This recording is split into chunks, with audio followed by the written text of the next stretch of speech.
The episode starts with Peter Parker saying his farewells to Aunt May as she goes on a hiking vacation for the weekend, while he is left alone and responsible for the house. Aunt May is anxious about leaving Peter alone since she thinks he can't take care of himself. Peter thinks otherwise as he suits up and decides to patrol the city for trouble. Spider-Man then notices something crashing from outer space and onto Earth. He goes to investigate, only to find a metal ball with Hulk smashing his way out of it. Hulk is so angry that he charges at a confused Spider-Man. Spider-Man tries to reason with him as he realizes the source of his anger happens to be an alien that is stuck on his back and attacking him. Spider-Man sends Fury the image of the alien to find out what it is, and Fury immediately gets back at him with a warning to not get cut by this supposedly highly infectious alien species. Spider-Man then helps Hulk finally get rid of the alien and smash it, but not before the alien cuts Hulk, leaving a device sticking to the skin on his back and causing him to lose consciousness on Spidey. Fury immediately calls after the fight, and Spider-Man chooses to lie about the Hulk's condition, fearing he might get locked away. So of course he does the only sensible thing and takes him back to his home to rest. This surely will not backfire in any way.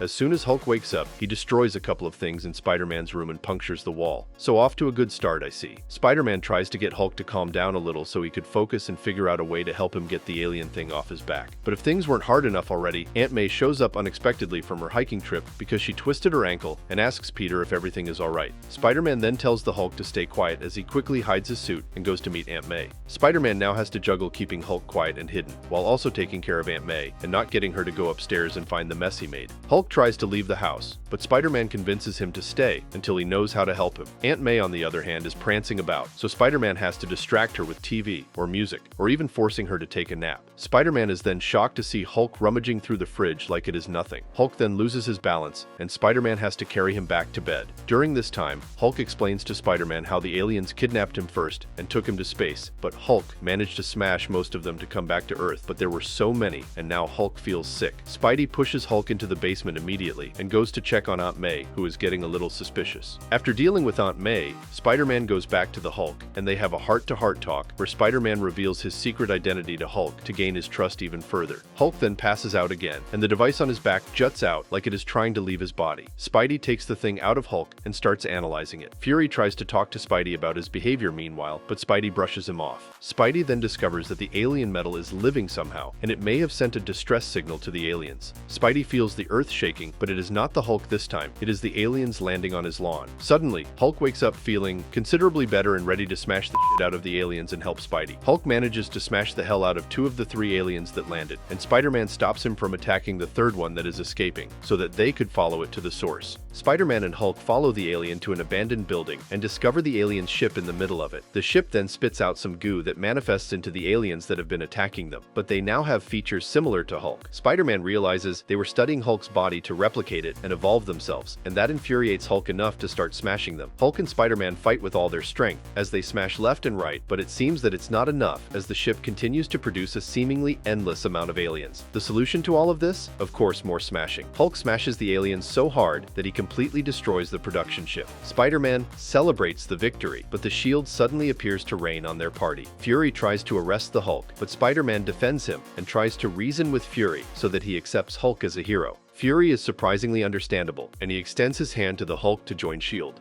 Hulk does not agree at first, but then he returns to accept because he believes his friend Spider-Man has his best interest at heart. Spider-Man flies around the city to get to school because it's picture day. However, a billboard of Iron Man stops him midway, and even though he also saves the day, he gets nothing but called names and curses by different people. But then a man shouts his name down the building, offering him a hot dog. Well, that's something will definitely stop Spider-Man for a bit. However, his tingly senses are telling him otherwise, but he eats it anyway, and the man shapeshifts back into Loki. Apparently, he kinda witched the hot dog and turned Spider-Man into a small pig. Loki explains that it is a payback after he interfered with his planet. The sound of a spaceship goes off, and Loki disappears. Spider-Man notices several soldiers from Asgard, and now they are going after him. Spider-Man tries to escape them since he is a smaller size. He meets again with Loki and explains to him that this is a yearly hunt that Asgard promotes, and he is the prize. Luckily, Spider-Man meets with Thor, and he claims protection over him, but the soldiers tell him that he will be going against his father's orders. Thor agrees, and explains that Loki must have planned this revenge cleverly. However, Thor helps Spider-Man and slows them down,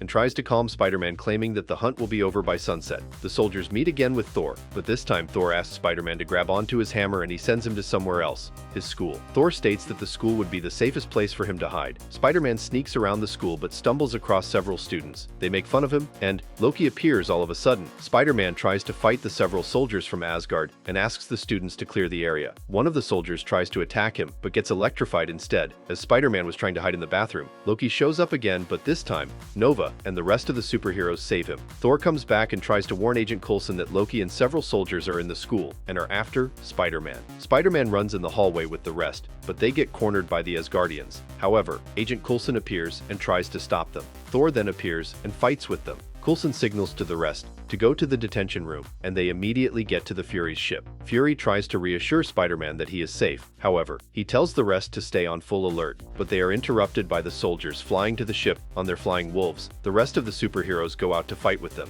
but Spider-Man is feeling guilty over people saving him while he hides inside. But a voice of a man interrupts him, and it's Loki again. Thor appears and tries to stop his Asgardian friends, but on the other hand, Spider-Man is trying to fight Loki and help Thor. Spider-Man is stuck underneath the man, but the sun went down, and now the battle ended. Spider-Man and Thor won. Loki is clearly upset and tries to end Spider-Man, but luckily he shifts back to his normal size, and thanks the superheroes for their help. It was really nice to see the Hulk again, and to actually have his relationship with Spider-Man be fleshed out to be more than just acquaintances. I really liked how they slowly trusted each other with their secret identities, as their bond manifested into Hulk getting recognized as a hero. This is the potential I was talking about that the series had, if it just didn't have to make childish and tired jokes every 2 seconds.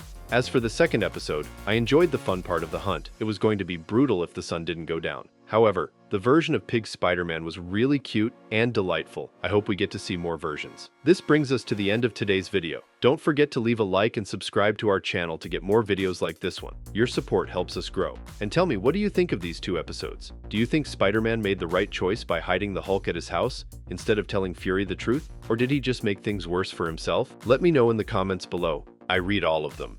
And if you're watching till now, thank you. I'll see you in another video soon.